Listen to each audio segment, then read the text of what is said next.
अब सेक्टर 13-17 में भी पंजाब नेशनल बैंक के साथ पीसीसी एकेडमी अंग्रेजी बोलना सीखा।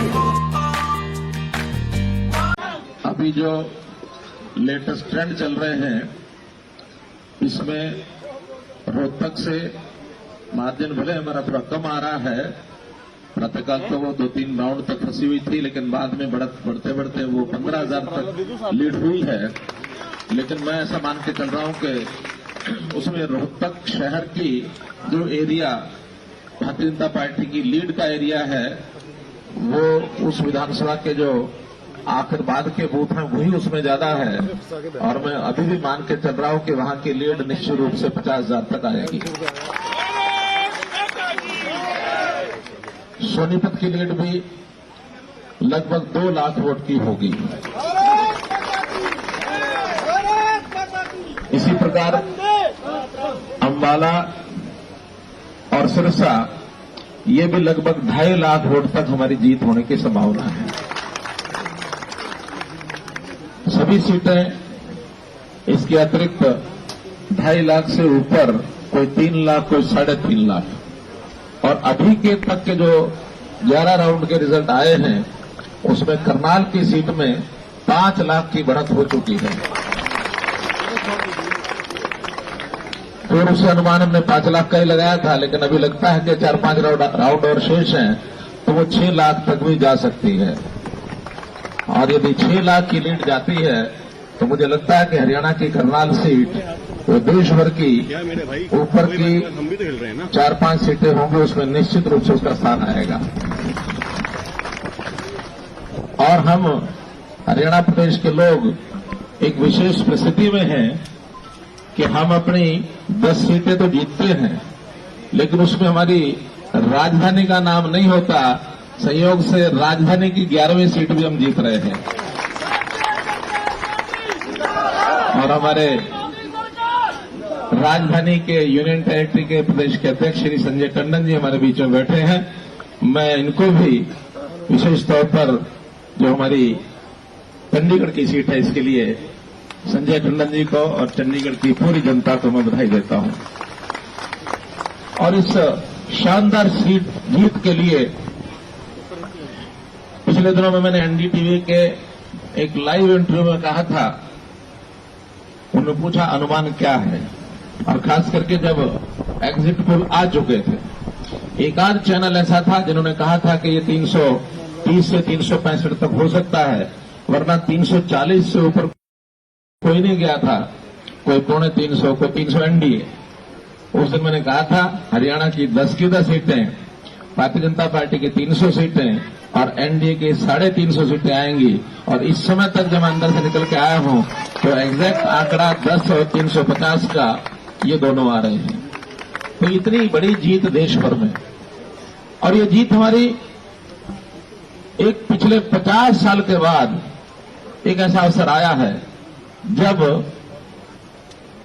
यानी पूर्ण बहुमत की सरकार और पॉजिटिव सरकार, यानी पॉजिटिव सरकार माने प्रो इनकम्बेंसी कि पिछली सरकार के होते हुए दोबारा से पूर्ण बहुमत की सरकार केंद्र में आए, या तो आई थी 1971 में और या आई है 2019 में। 50 साल के बाद ये रिकॉर्ड टूटा है। इस जीत का श्रेय बहुत से फैक्टर गिनाए जा सकते हैं, लेकिन बड़ा नाम मैं कहूंगा कि हमारे नेता आदरणीय श्री नरेंद्र मोदी जी के नाम से एक चुनाव ये लड़ा गया। नरेंद्र मोदी जी ने भरपूर मेहनत की, देश का कोई कोना छोड़ा नहीं जहां वो गए नहीं। और साथ ही अगर मैं एक श्रेय के नाते से अपने संगठन के मुखिया श्री अमित शाह जी का भी नाम जरूर लूंगा, क्योंकि संगठन के नाते उन्होंने भी जितनी मेहनत की वो भी उल्लेखनीय है, प्रशंसनीय है, और एक बहुत बड़ा एक उनका योगदान उसमें शामिल है। भारतीय जनता पार्टी के कार्यकर्ता, समर्थक, प्रशंसक, और मैं कहूंगा कि चुनाव इस बार पार्टी ने कम, जनता ने ज्यादा लड़ा है। यानी जनता ने आगे बढ़कर के चुनाव को लड़ा है। बहुत चुनाव हमने देखे हैं जिसमें ये लगता था कि ये कार्यकर्ता नाराज हो गया, ये नेता नाराज हो गया, इसको मनाओ, इसको करो।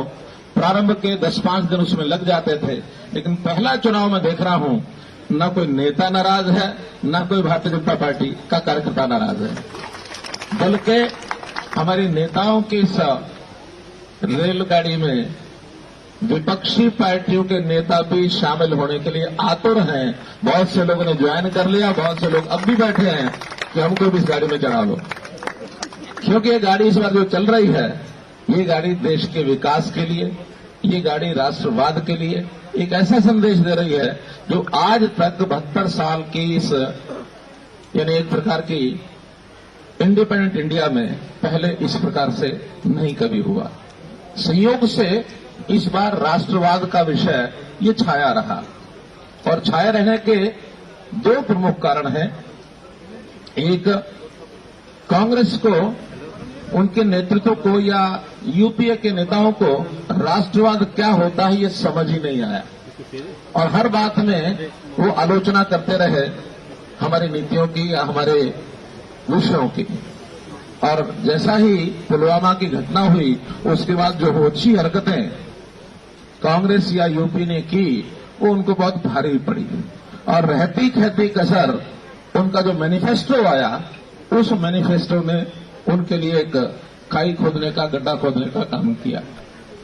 और उसके विपरीत भारतीय जनता पार्टी की एक स्पष्ट विचारधारा, राष्ट्रवाद, विकास में भी हम पीछे नहीं रहे। आरोप लगाया जाता था कि आप केवल राष्ट्रवाद पर बात करते हैं। राष्ट्रवाद हमारे लिए भारतीय जनता पार्टी के प्रारंभ से ही, यानी भारतीय जनता पार्टी के निर्माण के समय राष्ट्रवाद हमारा मौलिक सिद्धांत रहा है, तो सिद्धांत को हम छोड़ नहीं सकते। बहुत सर्वोपरि हमारे लिए वो विषय है। साथ में विकास जितने किए या गरीब जनता के उत्थान के लिए, उनके जीवन को बदलने के लिए जो एक गति, जो एक दिशा नरेंद्र मोदी जी ने दिखाई है, वो उल्लेखनीय है। कई विषय उसमें गिनाए जा सकते हैं। और साथ में देश में 3-4-5 प्रांत ऐसे भी हैं जो अपने 100% रिजल्ट पर आए हैं। उसमें हरियाणा भी एक है, गुजरात एक है, हिमाचल है, उत्तराखंड है, दिल्ली है। ये ऐसे प्रदेश हैं जिन्होंने जितनी सीटें हैं सारी की सारी भारतीय जनता पार्टी की झोली में डाली हैं। उसमें निश्चित रूप से जहां कहीं हमारी सरकारें हैं, उन सरकारों के प्रति भी, क्योंकि सामान्यतः प्रदेश सरकार के 4.5 साल हो जाते हैं तो एक एंटी इनकम्बेंसी की बात आती है, वो एंटी इनकम्बेंसी कहीं देखने को मिली नहीं है। उसमें भी हमने जो नीतियां केंद्र की हैं, उन नीतियों को फॉलो करते हुए नरेंद्र भाई मोदी जी के जो सिद्धांत हैं, अमित शाह जी के जो सिद्धांत हैं, भारतीय जनता पार्टी की केंद्रीय जो हमारी टीम है, नेता हैं, उनके सब सिद्धांतों उस हिसाब से प्रदेशों में भी उन्होंने काम किया।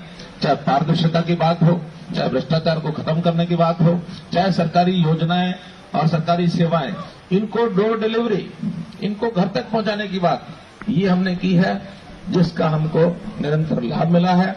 दोनों हैं, हमारा इसमें पॉजिटिव पक्ष, और विपक्ष के पास कुछ बताने लायक नहीं। जो उनके समय की एंटी इनकम्बेंसी आज भी उनको तंग कर रही है, तो इस नाते से हमारी ये जीत हुई है। ये एक ऐतिहासिक जनादेश, इसको मैं सलाम करता हूं। और निश्चित रूप से जहां ईमानदारी और राष्ट्रवाद इसकी जीत हुई है, वहां जोड़ तोड़ की राजनीति की हार हुई है, वंशवाद की हार हुई है। जिस वंशवाद को 2014 में खत्म करने के लिए पहला पग था, उस समय में सफलता मिली थी, लेकिन अब 2019 में उसी बात को जनता ने एक प्रकार से स्वीकार किया है कि अब इस देश में कोई वंशवाद की राजनीति आगे नहीं चलेगी। क्षेत्रवाद के ऊपर भी एक चोट मारी गई है, क्योंकि हरियाणा में खास करके कहा जाता था कि एरिया फला नेता का गढ़ है, ये एरिया फला नेता का गढ़ है।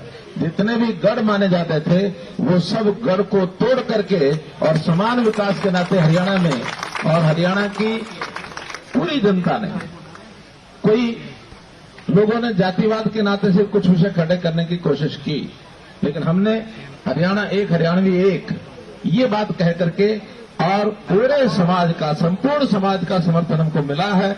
जिसके कारण से ये लाखों की लीड, और मैं समझता हूं इतनी बड़ी लीड आंकड़े तो अभी बाद में शाम के बाद उनके सबके विश्लेषण होंगे, लेकिन मेरा विश्वास ऐसा कह रहा है कि हमने आज तक इतनी बड़ी लीड न हमने किसी भी पार्टी को इतनी बड़ी लीड के चुनाव में सफलता ये कभी पहले मिली नहीं है।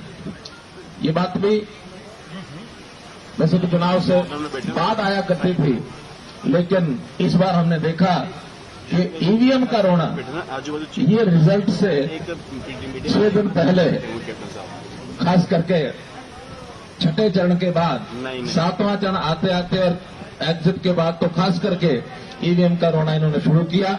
जैसे मैं कहा करता हूं, ईवीएम इनके लिए एक वहम है, एक वहम मेरा ईवीएम, और वो सत्य से दोहरा है। हर जगह यही था, लेकिन कुछ दूसरे खेमे में ऐसे नेता उभर करके आए हैं जिन्होंने पहली बार कहा है कि हर बार ईवीएम का रोना नहीं रोना चाहिए। ऐसे नेताओं को भी कुल मिलाकर के उस पार्टी में सद्बुद्धि मिली है, उनका भी मैं धन्यवाद करता हूं, वरना ईवीएम का कोई कारण नहीं है। बहुत अच्छा टेक्नोलॉजिकल तरीके से इस देश में सबसे बड़ा मैंडेट है दुनिया का, लोकतांत्रिक 85 करोड़ का मैंडेट। इस मैंडेट को इतने कम समय में और एक प्रकार से उसके चुनाव के बाद परिणाम, और परिणाम के बाद इस प्रकार का जो एक निर्णय जो होता है उसके पूरा करते हैं। मैं अंत में ये कहूंगा कि भारतीय जनता पार्टी के ऊपर जो विश्वास जनता ने किया है, मैं जनता का आभार प्रकट करता हूं। जिन्होंने भी काम किया है, कम किया है, ज्यादा किया है, लेकिन सबका आभार प्रकट करता हूं और ये भी विश्वास दिलाता हूं कि ये जो ऋण है इसको हम निश्चित रूप से आने वाले समय में सूद समेत चुकता करेंगे, उनकी सेवा करेंगे, सेवा करते रहेंगे। और इसी क्रम में अगला जो हमारा 4 महीने के बाद फिर एक अभियान वो आ रहा है, उस अभियान को भी जनता के सहयोग से इसी प्रकार से हम पार करके और फिर हरियाणा सरकार के नाते अगले 5 साल की सेवा करने का भी मौका जनता हमको देगी।